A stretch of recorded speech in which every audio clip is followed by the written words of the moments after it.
Before babies are born, they live in the sky where they fly among the clouds. The sky is a happy place, and calling babies down to earth is not an easy thing to do. From the sky, babies can see the course of human lives. This is what the Hmong children of my generation are told by our mothers and fathers, by our grandmothers and grandfathers. They teach us that we have chosen our lives, that the people who we would become, we had inside of us from the beginning, and the people whose worlds we share, whose memories we hold strong inside of us, we have always known. From the sky, I would come again.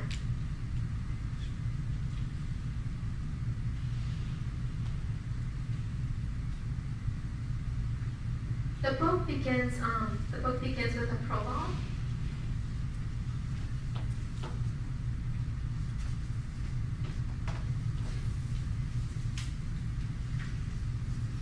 And the prologue is titled Seeking Refuge. In Ban Vinai refugee camp, Loei Province, Thailand, December 1980 to January of 1987. From the day that she was born, she was taught that she was Hmong by the adults around her. As a baby learning to talk, her mother and father often asked, "What are you?" And the right answer was always, "I am Hmong." It wasn't a name or a gender, it was a people. When she noticed that they lived in a place that felt like it had an invisible fence made of men with guns who spoke Thai and dressed in the colors of old, rotting leaves, she learned that Hmong meant contained. The first time she looked into the mirror and noticed her brown eyes, her dark hair, and the tinted yellow of her skin, she saw Hmong looking at her, Hmong that could fit in all of Asia, Hmong that was only skin deep. In Pananikom transition camp to America, Chonburi Province, Thailand, January of 1987 to July of 1987.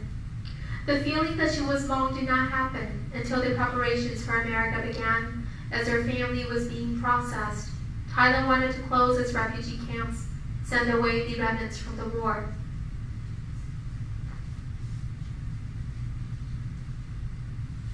You are going to America on a one-way ticket. You are going to America as refugees of the Vietnam War. You are going to America as Hmong from the camps of Thailand.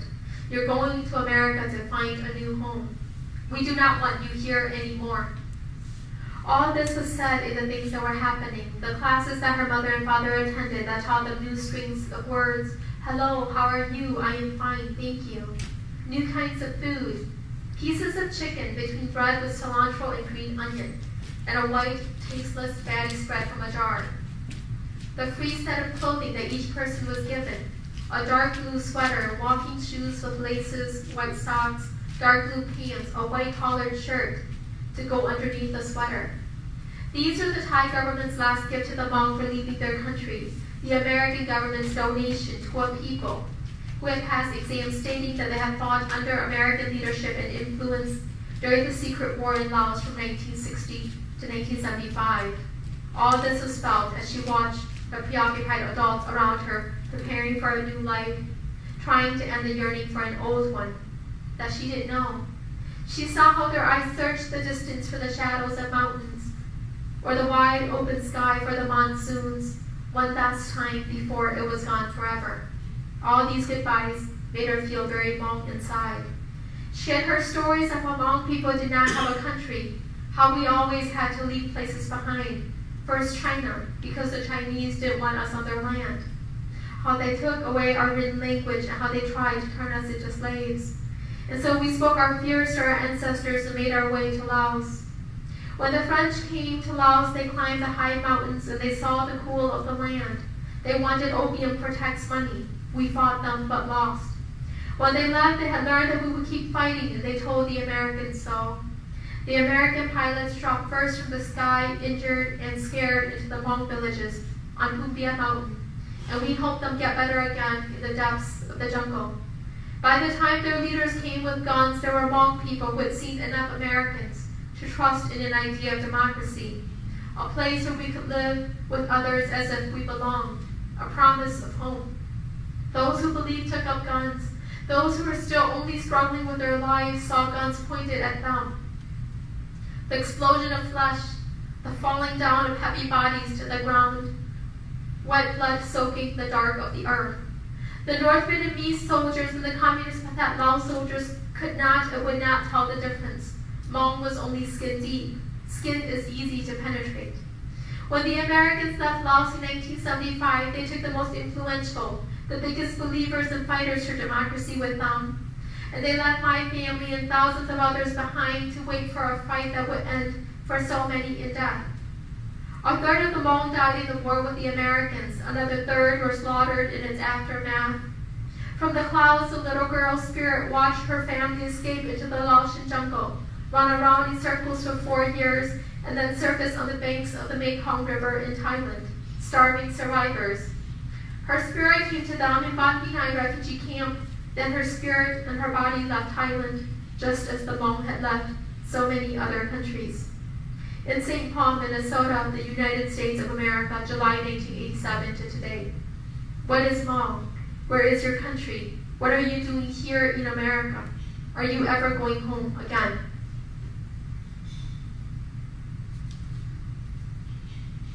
In the beginning, she did not have the words to say anything. Later, she didn't know what to say. Eventually, she would learn to say, Hmong is an ethnic minority. We don't have a country. We are here looking for a home. For many years, the Hmong inside the little girl fell into silence.